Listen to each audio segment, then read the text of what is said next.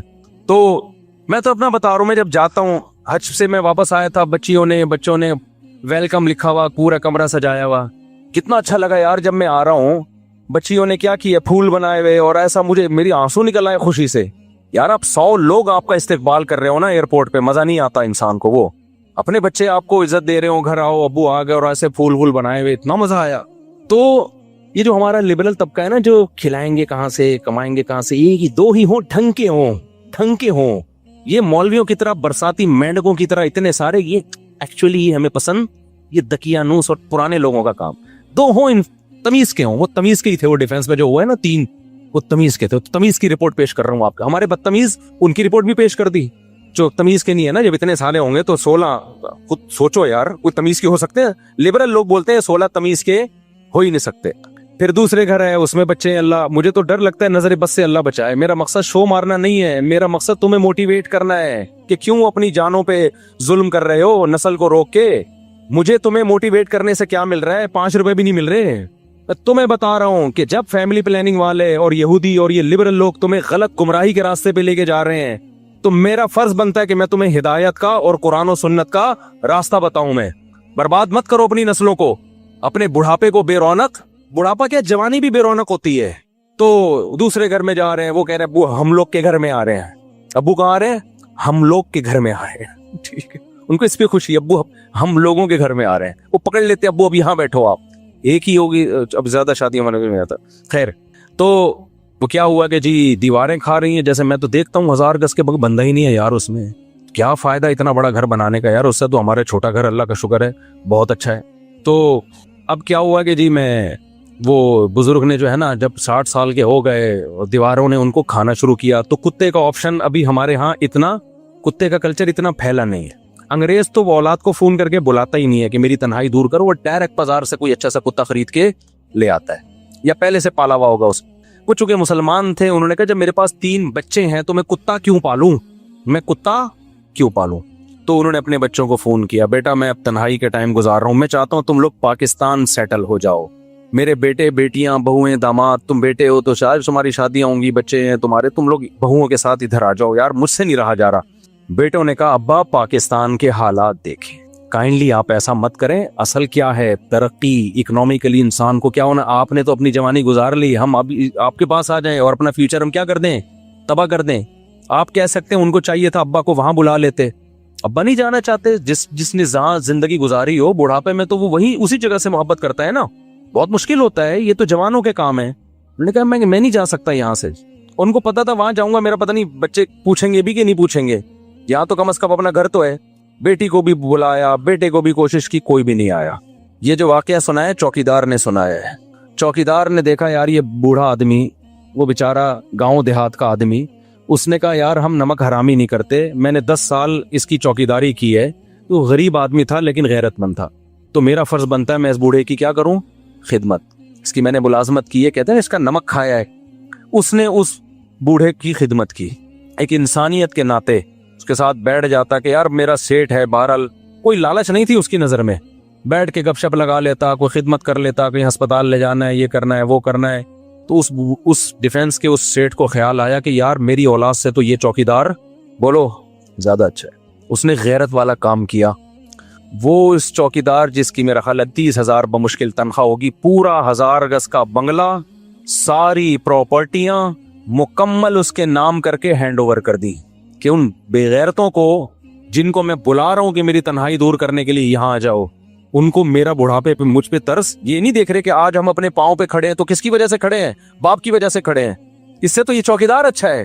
تو کہہ رہے اس نے, اس چوکیدار نے خدمت کی, پوری کروڑوں کی جائیداد کس کو دے دی, دے کے ہینڈ اوور بھی کر دی, تیری ہے یہ. ابا کی بلاخر ڈیتھ ہو گئی, آ گئے تینوں ماشاءاللہ, بہت نیک تھے, چاند پہ قدم رکھنے کی پلاننگ تھی ان کی. تو چاند پہ پھر غربت میں تو نہیں جاتا نا آدمی, فوراً آ گئے اور آتے ہی کہا کہ بھئی یہ بنگلہ تھا ابا کا. فلاں چوکیدار نے کہا آپ کا کچھ بھی نہیں ہے, کیس ویس ہوا, سارے ڈاکومنٹ اس کے نام تھے. آج وہ چوکیدار لائف کو کیا کر رہے ہیں, انجوائے. ایسا ہی کرنا چاہیے ان کمبختوں کے ساتھ. مجھے بڑی خوشی ہوئی, سمجھتے ہو کہ نہیں سمجھتے, لیکن میں آپ کو کہہ رہا ہوں کہ پہلے عبرت حاصل کر لو. کیا خیال ہے؟ میں نہیں کہہ رہا اپنے بچوں کو پڑھائیں نہیں بھائی, نسل مت روکو, اللہ پہ توکل کرو, کھلائے گا. ہمارے بچے بھی تو پڑھ رہے ہیں نا, سارے بچے پڑھ رہے ہیں الحمدللہ, حفظ بھی کر لیا اور اسکول بھی جا رہے ہیں. جب اسکول کے پیسے نہیں تھے تو نہیں بھیج رہا تھا, میں نے کہا گھر میں ٹیوشن پڑھیں گے. جب پیسے اسکول کا کچھ انتظام ہو گیا میں نے کہا چلو اب چلے جائیں گے. اور میٹرک کے بعد ارادہ ہے کسی کو جامعہ الرشید میں داخل, جو وسائل ہوں گے تو کر لیں گے, نہیں ہوں گے تو کوئی بات نہیں بھائی. نہیں آ رہی میرا خیال ہے بات سمجھ میں, تو ہم کیوں, اللہ کا جو حکم ہے ہم اس کو فالو کریں گے. تو ٹینشن لینے کا ہے ہی نہیں ہے. جب نہیں اللہ میاں کہہ رہے ٹینشن لینے کا نہیں ہے تو پھر کس لینے کا کیوں ہے پھر ٹینشن. ٹینشن جو اللہ کی طرف سے آئے وہ لیا کرو بھائی. اب اللہ کی طرف سے, اللہ ہم سب کو آزمائشوں سے بچائے. بازار جیسے مولانا طارق صاحب کا بیٹا بیچارہ جوانی میں چلا گیا, اب یہ ٹینشن کس کی طرف سے ہے, اللہ کی طرف سے. اس میں وہ بیچارے غمزدہ ہو گئے, پھر بھی زبان سے وہ ناشکری کی بات نہیں کر رہے. یہ بھائیت, یہ اس طرح کی ٹینشنیں ہر ایک کو آتی ہیں, لیکن یہ تھوڑی جو دیندار ہوتے ہیں وہ جلدی اس ٹینشن سے نکل آتے ہیں. اللہ پہ سوچ کے, توکل کر کے, صبر کر کے. بے دین آدمی اس میں مر جاتا ہے. تو ایک تو حادثات کی اس طرح کی وہ تو سب کے ساتھ ہو سکتی ہیں, اللہ ہم سب کو بچا کے رکھے. لیکن زیادہ تر ٹینشنیں ہم نے اپنے اوپر خود مسلط کی ہوئی ہے. تو اللہ پہ توکل کرو, اللہ پہ اعتماد کرو, شادیاں بھی دبا کے کرو, بچے بھی اسپیڈ سے پیدا کرو. ہاں پھر ان کی تربیت کی فکر بھی کرو, خالی ایکسیلیٹر پہ پاؤں مت رکھو.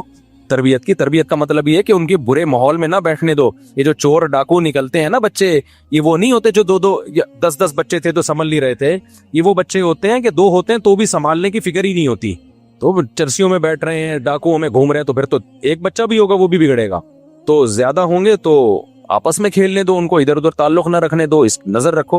تو اللہ سے امید ہے انشاءاللہ اچھے نکلیں گے. پھر بھی نہ نکلیں تو بھائی نوح علیہ السلام اپنے بیٹے کو نہیں ٹھیک کر سکے تو ہم اور آپ کہاں سے کر سکتے ہیں. کچھ چیزیں اللہ کی طرف سے ہوتی ہیں, وہ ہمارے اختیار میں نہیں ہوتی. تو اس لیے اللہ پہ جو توکل کرے گا خوش رہے گا, جو توکل نہیں کرے گا تو وہ برباد ہو جائے گا اور تنہائی کاٹے گی اس کو. مفتی صاحب کوئی لو کون لو, قیامت کا زلزلہ میں قیامت کی لمبا سا جواب ہے پھر بتاؤں گا. مفتی صاحب اس سوال کا جواب برائے مہربانی پورا دیں تاکہ آخرت کی تیاری کر سکوں. اللہ قیامت میں اہل ایمان سے کیا سوالات کریں گے بھائی؟ ہر سوال ہوگا. نمازوں کا سوال, کسی نے قتل کیا اس کے بارے میں سوال, چوری کے بارے میں. یہ تو آپ نے پوری زندگی پوچھ لی. جن چیزوں کو اللہ نے حرام قرار دیا ہے ان کا سوال, اور جن چیزوں کو لازمی قرار دیا ہے ان کا سوال ہوگا. اگر سود پر قرضہ لیا جائے اور اس میں کچھ رقم, یہ کیا لکھا ہوا ہے, صدقہ کر دی جائے. نہیں بھائی, سود پہ جو قرضہ لیا ہے نا آپ نے, وہ رقم حرام نہیں ہوتی. حرام وہ رقم ہوتی ہے جو آپ سود بینک کو دیں گے. تو اگر سود پہ قرضہ لیا تو پوری حلال رقم ہے. گناہ ہوگا کہ سود پہ قرضہ لیا کیوں, یہ عمل گناہ ہوگا. تو اس کی اطلاف یہ ہے کہ توبہ کرے اور آئندہ یہ حرکت نہ کرے. باقی وہ رقم حرام نہیں ہوتی, اس سے جو کاروبار ہوگا وہ جائز ہوگا. لیکن توبہ کرے کہ میں نے, کیونکہ حدیث میں آتا ہے جو سودی قرضہ لیتا ہے اس پہ بھی لعنت. تو حرام وہ رقم ہوگی جو آپ اضافی بینک کو دیں گے. بینک کے لیے اس پر لازم ہے کہ وہ اپنے پروفٹ میں شامل نہ کرے, بغیر ثواب کی نیت کے صدقہ کر دے. بینک اتنا نیک ہوتا تو بینک کیوں ہوتا. مفتی صاحب وراثت کے متعلق بیان فرمائے. ہمارے ماموں نے امی کو ان کا حصہ نہیں دیا, 25 سال سے زیادہ کا عرصہ ہو گیا ہے. ہم 25 سال سے کرائے کے گھر میں رہ رہے ہیں. گزشتہ دنوں میں نے حصے کا ذکر کیا. ماموں کو بتائیں جو کھا رہے ہیں نا آگ کے انگارے کھا رہے ہیں. قرآن نے بہت تاکید سے خاص طور پہ عورت کے وراثت کا حصے کا تذکرہ کیا ہے. لا یحل لکم ان ترثوا النساء کرا. ایمان والو تمہارے لیے حلال نہیں ہے کہ عورت کا مال تم کھا جاؤ. تو اس کو اللہ نے الگ سے بیان کیا ہے.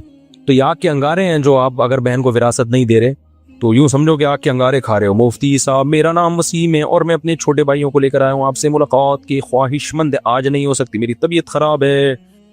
مفتی صاحب ایزی پیسہ میں ایزی کیش لون میں 10,000 روپے کا لون ملتا ہے جو کہ دکان سے پیسے نکلوا سکتے ہیں, لیکن 2 مہینے میں لون واپس کرنا ہوتا ہے اور اس میں ہر ہفتے چارجز لگتے ہیں 500 روپے. کیا بھائی جان لون ملتا نہیں ہے کبھی بھی. ایزی پیسہ والا 5 روپے بھی لون نہیں دے گا آپ کو.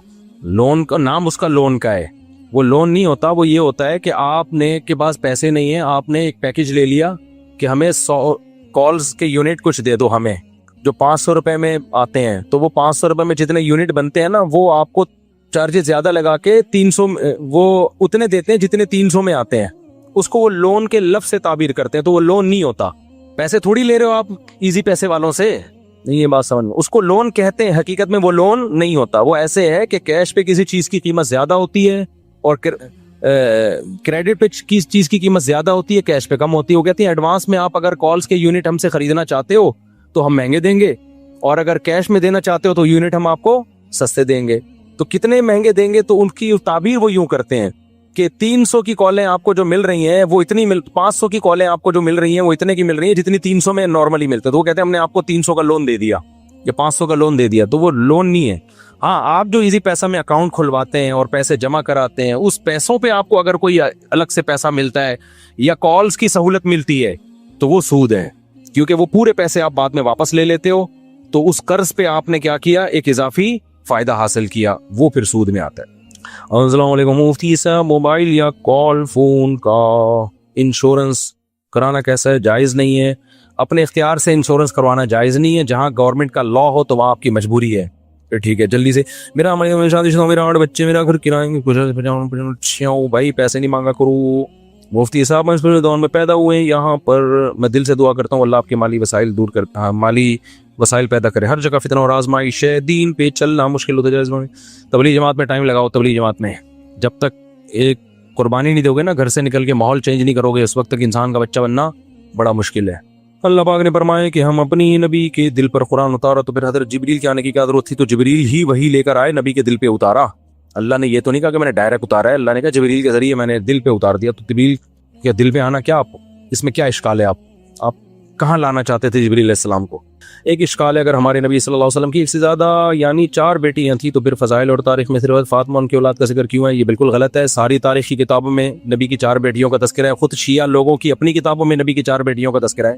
ویسے بھی قرآن کے الفاظ دیکھو, یا ایھا النبی قل لازواجک و بناتک, سورہ حجاب میں, اے نبی اپنی بیویوں سے بھی کہہ دیں اور اپنی بیٹیوں سے بھی کہہ دیں. تو اگر ایک بیٹی ہوتی تو اللہ بیٹیوں کا لفظ استعمال کرتا, اور پیچھے ازواجکا کے لفظ میں بتایا کہ جیسے بیویوں سے نبی کی بیویاں مراد ہے تو بیٹیوں سے بھی نبی کی بیٹیاں. اب کوئی کہہ سکتا ہے امت کی بیٹیاں مراد ہے, تو امت کی بیٹیوں کا آگے الگ سے تذکرہ کیا اللہ نے, قل لازواجک و بناتک و نساء المؤمنین, اور مسلمان عورتوں سے بھی کہہ دیں. اتنی واضح آیت کے بعد بھی کوئی کہے کہ نبی کی ایک بیٹی ہے تو یہ تو قرآن کی آیت کا منکر ہو گیا سیدھا سیدھا. پورا سوال پڑھیں. مفتی صاحب علماء کہتے ہیں کہ پینٹ شرٹ پہننا جائز ہے, لیکن بہتر نہیں. سوال یہ کہ ہم 24 گھنٹے جو چیزیں استعمال کرتے ہیں, سواری کرتے ہیں, موبائل کرتے ہیں, بھائی جو چیزیں ہم استعمال کرتے ہیں ان کا کلچر سے تعلق نہیں ہے, ضرورت سے تعلق ہے. لباس کا تعلق ہوتا ہے کلچر سے, کلچر سے تعلق ہے. تو کلچر میں غیروں کے کلچر کو اپنے کلچر پہ ترجیح دینا بعض صورتوں میں ناجائز ہے, بعض صورتوں میں خلاف. ہم پینٹ شرٹ کو حرام نہیں کہتے, ہم کہتے ہیں افضل یہ کہ اپنے لباس کو پہنو. اس کا کلچر, موبائل کا کلچر سے تعلق تھوڑی ہے, اس کا تو ضرور سے تعلق ہے. آپ سے سوال پوچھیں گا خواہش مند. میرے ایک دوست ہے جس کا انتقال ہو چکا ہے, وہ 1 ہفتے سے میرے خواب میں نظر آتا ہے, اس کی تعبیر میں جانے دوں. بھائی آنے دو, کچھ نہیں ہوتا میرے بھائی, میں خوابوں کی تعبیریں نہیں بتاتا. 1 ہفتے سے انتقال ہو گیا, آنے دو خواب میں, دعا کرو اس کے لیے, اللہ تعالیٰ مغفرت کرے, اس کے درجات بلند کرے. نريد نحن ان نلتقي معك جالستين امامك. کہاں ہیں بیٹھے یہ دونوں بندے؟ السلام علیکم. السلام علیکم. یہ کہنا ہے ہم آپ کے سامنے بیٹھے ہیں, دونوں ملنا چاہتے ہیں. جناب مفتی صاحب, میں نے ٹک ٹاک پر آپ کی ویڈیو دیکھی جس میں آپ نے مزار پر جانے کو حرام قرار دیا تھا اور آپ مندر گئے تھے. میں نے مزار پہ جانے کو جو حرام قرار دیا ہے, صرف قبر کو دیکھنے کو حرام نہیں قرار دیا, وہ تو نبی سے ثابت ہے. نبی اپنی والدہ کی قبر پہ گئے ہیں, اللہ نے آپ کو اجازت دی, اور ہم سید الانبیاء کی قبر پہ جاتے ہیں. اگر قبروں پہ جانا ہی حرام ہو جائے تو وہ یہ تو اس کے تو قرآن و سنت میں کوئی دلیل نہیں ہے, تو صحابہ تابعین سے ثابت ہے. میں نے مزار پہ اس طرح جانا جس طرح بدعتی لوگ جاتے ہیں, وہاں جا کے قوالیاں کرتے ہیں, سردے کرتے ہیں, طواف کرتے ہیں, بدعتیں کرتے ہیں. اس طرح سے مزاروں کی زیارت حرام ہے. مطلق زیارت کو حرام نہیں قرار دیا. میرے خلاف آج کل بہت سے لوگ کلپ بنا رہے ہیں کہ دیکھو فلاں کی خبر پہ کھڑا ہو کے دعا مانگ رہے ہیں, ایک طرف کہتے ہیں مزار پہ جانا حرام ہے. تو ہم نے کب کہا کہ یہ والا جانا حرام ہے؟ دوسرا, مندر میں عبادت کے لیے جانا حرام ہے, وزٹ کے لیے کہ ہو کیا رہا ہے, وہ تو کہیں بھی آدمی جا سکتا ہے. نہیں ہے بات سمجھ میں؟ کسی ضرورت سے تو جا سکتا ہے نا. سینما گھر میں کیا ہوا, آپ کا بچہ تلاش کرنے گیا سینما گھر میں, ضرورت ہے نا. اب کوئی کہہ رہا ہے مفتی صاحب نے فتویٰ دیا سینما گھر میں جانا حرام ہے. او بھائی فلم دیکھنے کے لیے جانا حرام ہے, کوئی ضرورت ہو تو جانا کیا ہے. آپ کا بچہ گم گیا وہاں پہ, دیکھنے کوئی فلم تو نہیں دیکھ رہا, وہاں تو فرض ہے جانا. تو ایسے ہی مندر پہ جانا کسی اچھے میسج کے لیے, اچھے مقصد کے لیے. وہ اچھا مقصد یہ تھا انڈیا والوں کو پیغام دینا تھا کہ دیکھو تمہارے مندر یہاں پہ محفوظ ہیں. مندر میں پنڈت جی سے انٹرویو لیا ہم نے کہ بھائی آپ کو کوئی عبادت سے روکتا ہے؟ انہوں نے کہا نہیں روکتا. کتنا اچھا میسج گیا. بہت سے ہندوؤں کے کمنٹس آئے کہ ہمیں تو پتہ ہی نہیں تھا کہ پاکستان میں مندر بھی ہیں. تو اس میسج دینے کے لیے تاکہ وہاں مسلمانوں پہ ظلم نہ ہو, وہاں بھی مسجدوں کی حفاظت ہو, اس میسج کو دینے کے لیے جانا تو فرض ہے, میں سمجھتا ہوں. ہاں وہاں جا کے میں نے کسی بت کے سامنے جھکاؤں, عبادت کی ہو, تو پھر آپ بتاؤ. تو ایسے ہی قبر پہ میت کے لیے دعا کرنا یہ جائز کیا ہے؟ تو سنت عمل ہے. قبرستان کی زیارت کرنا بھی سنت عمل ہے, نبی نے حکم دیا تاکہ آخرت کی یاد تازہ ہو. ہاں وہاں جا کے مردے سے دعا مانگنا یا وہاں بیٹھے رہنا مجاور بن کے, ہم تو گئے دعا مانگ کے نکل لیے پتلی گئی, وہاں بیٹھ تھوڑی گئے تھے ہم. اور اگر میری کہیں تصویر آ رہی ہے کسی قبر پہ بیٹھے ہوئے کی تو وہ غلط عمل ہے, میں اسے رجوع کرتا ہوں. ایسی کوئی تصویر کسی نے وائرل کی ہے میرے بارے میں, پتہ نہیں فیک ہے یا کیا ہے, لیکن اب ہم اس فیک اور حقیقت میں جاتے ہی نہیں. ہم کہتے ہیں بھائی ناجائز ہے, میں نے بھی کیا تو کیا ہے, ناجائز ہے, غلط ہے, میں توبہ استغفار کرتا ہوں. تو کیونکہ اب فیک ثابت کرنے کے لیے پھر لمبی چوڑی تقریر ہے, تو آسان راستہ ہے بھائی صحیح ہے ناجائز ہے, ختم. میں نے کب کہا کہ میں فرشتہ ہوں؟ بھائی ناجائز عمل ہے اور میں رجوع کر رہا ہوں اور بتا رہا ہوں کہ میں توبہ استغفار کر رہا ہوں, یہ ناجائز عمل ہے. سمجھتے ہو کہ نہیں سمجھتے؟ تو قبر پہ جانا میت کے لیے. باقی میں دارالعلوم کورنگی میں گیا تو وہاں میں نے قبر پہ ہاتھ اٹھا کے دعا مانگی, تو کسی نے میرے خلاف کلپ بنایا کہ قبر پہ ہاتھ اٹھا کے دعا مانگنا شرک ہے. مفتی صاحب بھائی ہاتھ اٹھا کے دعا مانگنا شرک نہیں ہے. دعا کس سے مانگ رہے ہیں؟ اللہ سے. ہاں شرک کا ذریعہ بن سکتی ہے یہ چیز کہ کوئی لوگ یہ نہ سمجھے کہ قبر والے سے دعا مانگ رہے ہیں, تو جہاں یہ خطرہ ہوگا وہاں جائز نہیں ہے. تو وہاں تو کوئی خطرہ نہیں تھا. دارالعلوم کورنگی کے سارے علماء توحید پرست ہیں, کوئی بھی قبر سے ہاتھ اٹھا, کوئی بھی صاحب قبر سے مانگنے کو جائز نہیں سمجھتا, تو وہاں کوئی خطرہ نہیں تھا. اس لیے میں نے اللہ سے دعا مانگی ہے, میت سے دعا نہیں مانگی. ہمارا یہ عقیدہ ہے کہ میت کچھ بھی نہیں کر سکتی مرنے کے بعد, کوئی کسی کے پاس کوئی اختیارات نہیں ہے. لیکن پھر بھی جہاں خطرہ ہو تو وہاں ہاتھ نہیں اٹھانے چاہیے قبر پہ جا کے, وہاں پھر بغیر ہاتھ اٹھائے دعا مانگے. تو میرے بھائی جلدی سے, کیا بغیر بلائے شادی میں جانا جائز ہے؟ حرام ہے بھائی. شادی میں جا کے پھوڑ پھاڑ کے آ رہے ہوتے ہیں بغیر بلائے. لڑکے والے پکڑتے ہیں تو کہتے ہیں ہم لڑکی والوں کی طرف سے ہیں, لڑکی والے پکڑتے ہیں ہم کہتے ہیں لڑکے والوں کی طرف سے آئے ہیں. یہ بہت ہو رہا ہے. یہ 25-30 سال پہلے ہوا کرتا تھا, تو اب تو آپ کو پتا ہے دیانتداری کا ریشو بہت بڑھ گیا. ہمارے کچھ دوست تھے 3 پیس سوٹ ٹائی میں نا, تاکہ لگے کہ باقی شادی میں آئے ہیں. یہ سخی حسن پہ نہیں بہت سارے ہال بنے ہوئے, باقاعدہ بس میں 1 گھنٹے کا سفر کر کے آتے تھے اور گھس جاتے تھے. باقاعدہ بھوڑ پھاڑ کے آتے تھے, وہ روزانہ ان کا یہ کام تھا. لڑکی والے پوچھتے تو کہتے ہم لڑکے والوں کی طرف سے, لڑکے والے پوچھتے تو کہتے ہم لڑکی والوں کی طرف. اب کون وہاں انکوائری کرتا ہے بیٹھ کے؟ اب لڑکے والے کہہ رہے ہیں ہماری طرف سے تو نہیں ہو, ہمیں تو نہیں پتا, تو کہتے ہیں اب میں ان کے چاچے کے ماموں کی خالہ کے پھپھو کا تایا ہوں, تو کچھ بھی بنا لو. اور پھر وہ موقع ایسا ہوتا ہے وہاں تھوڑی مار دھاڑ ہوتی ہے. اب ایسا نہ وہ لوگ یہ شروع کرتے کہ یار یہ تو آپشن ہمیں پتہ ہی نہیں تھا. تو یہ حرام ہے بھائی, ناجائز ہے. مفتی صاحب مکہ میں ہم نماز کے بعد جنازہ ہوتا ہے تو مرد تو پڑھتے ہیں, ساتھ میں عورتیں بھی پڑھتی ہیں, کیا درست ہے؟ پڑھنا چاہیے عورتوں کو بھی بھائی.